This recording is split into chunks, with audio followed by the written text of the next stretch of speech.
SEO is a long-term strategy, right? You're not going to see results overnight.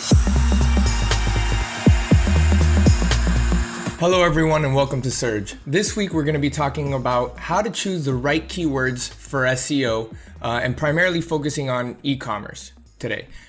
So Carlo, let's get started. First things first, in order to do any keyword research whatsoever, I'm going to need to use a tool.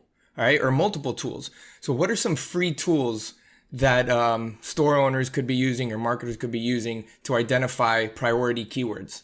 Well, square one is really at Google Analytics and Google Search Console. Especially Google Search Console is going to give you visibility to the keywords you're already ranking for. In the realm of free tools, we're big fans of Keyword Surfer.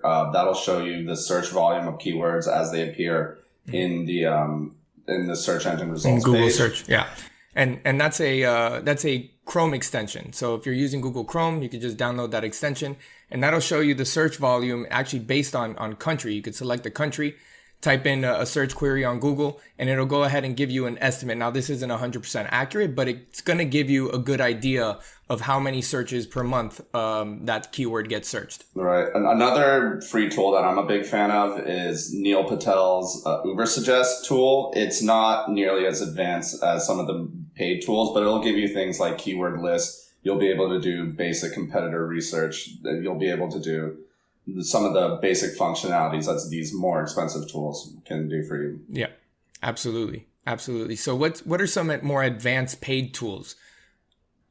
Well, we are huge fans of SEMrush. I feel like SEMrush can do everything that other tools do. These tools all have different strengths and weaknesses, but SEMrush I think is the strongest, especially for keyword research and for position tracking, and so pretty much all keyword related. Yeah, SEMrush, SEMrush, no one really knows how to pronounce it, but definitely a great paid tool when conducting SEO research, competitor analysis, backlink analysis. Tons of different things you can do using that tool. So it's definitely a very powerful tool, especially with the content analyzer. So we definitely recommend that tool if you're a little bit more on the advanced side of SEO. Definitely not for beginners. Another tool that is paid, but I would say it's more on the beginner level, would be SpyFu.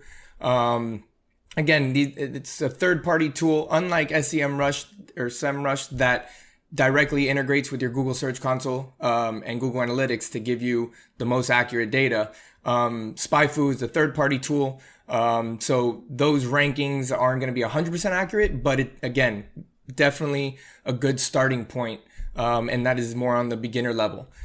So now that I have these tools in place, the next thing I want to do is I want to analyze the competition, right? Who's ranking for search terms based on the product offering that I have on my e-commerce store, or the different product lines I have. I'm going to Google for those types of items and see what competitors I'm going up against on page one of Google, right? So once I've done that, I've now established, okay, these are the most competitive terms, right? Based off of the domain authority or the sizes of the sites that I'm going up against, right? So it could be a short tail keyword, right? Let's say I'm selling Christmas shirts, right? And that search term is a short search term, and it's going to get a high monthly search volume. But again, very high competition. You're going to have sites like Amazon, Walmart, Target, Nordstrom possibly. So that's why it's very important that, especially if you're starting out, is to focus on low-hanging fruit, right? So Carlo, SEO is a long-term strategy. Right? You're not going to see results overnight. Why is it a good idea to start on less competitive, long-tail keywords that might have much lower monthly search volume in the beginning, rather than swinging for the fences, going after these short-term, high-volume keywords? Well, I think there are a couple of answers to that. First, you already mentioned the competition aspect. The more broad, the more general you're going to be going on these keywords, the harder it is to rank for it. If you're going to go against Amazon, Wayfair, Walmart, those kinds of e-commerce marketplaces, especially if you're in a in a weak place as far as your authority, especially if you're just starting out. You haven't necessarily specialized yourself in Google's eyes, so it's going to be hard to rank for those keywords. Beyond just ranking for those keywords and starting to get momentum, a lot of times, especially in the e-commerce space, the longer tail a keyword is, the more specific the product that the customer is looking for, meaning that they're farther along in the purchase journey. So a lot of these keywords, you'll see they have a lower search volume, but a much higher cost per click than their, more broader parent keyword or whatever you want to call it. And that's because people know that if somebody's searching for, for example, a white modern sectional sofa, they already know what they're looking for, rather than somebody who's just looking for a modern sofa, for example. Absolutely. So the right keyword isn't going to be necessarily the one that's going to drive the most traffic. The right keyword is going to be the one that's going to drive the most results. So in this case, Carlo, you're absolutely right. Someone who is typing in something that's a little bit longer, long tail keyword search, already knows exactly what they're looking for. So therefore, by the time they get to your site, and if you have that relevant content and you have those products that they're looking for, they're more likely to convert and turn into a paying customer, right? So that's why you get more bang for your buck, really, going after these long tail keywords that then will build up your authority and then give you the ability to go after those more competitive terms that are going to give you far more traffic in the long run. I just wanted to add, I think it's important to keep the long-term perspective in mind, keep in mind those sort of whale keywords, we like to call them, these keywords that are the top keyword in your niche or industry, and build your strategy around that, because you want to be, I always use the analogy that you have the little fish eating the bigger fish, don't lose sight of that big fish when going after these long tail keywords. Absolutely. Absolutely. So your long tail keywords, at the end of the day, within those long tail keywords, you still have that primary keyword that eventually you want to start ranking for later on down the road when it's just typed in by itself, right? So you're still reinforcing it. But again, like you said, don't lose sight of the end goal, right? The end goal is to dominate page one for anything that has to do with your product.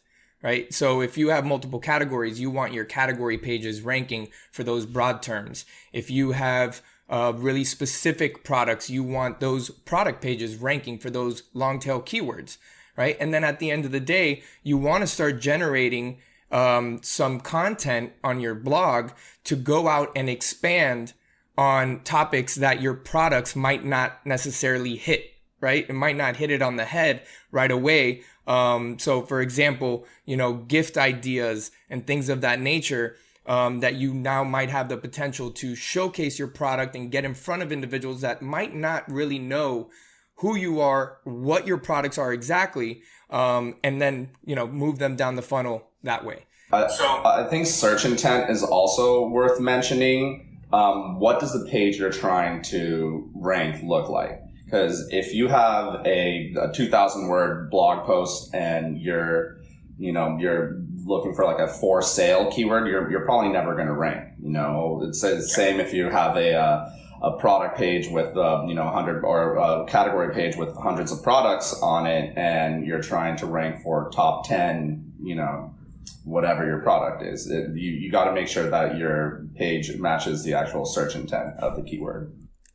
Absolutely. And now that goes into identifying the correct pages you want to optimize for specific keywords. Like you said, Carlo, it needs to match the search intent.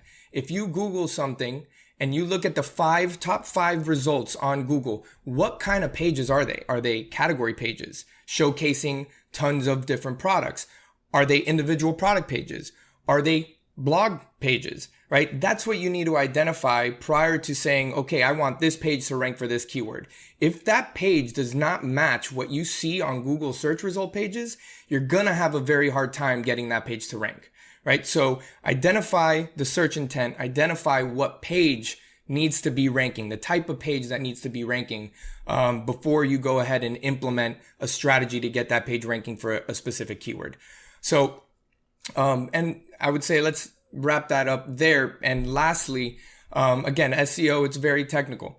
So if you do not have someone in-house, or if you yourself are not very familiar with search engine optimization, reach out to an expert. At Optimum 7, our bread and butter is e-commerce. We have gotten hundreds of e-commerce sites to rank on page 1 using this strategy. So reach out to us if you have any questions. We'll talk to you guys next week.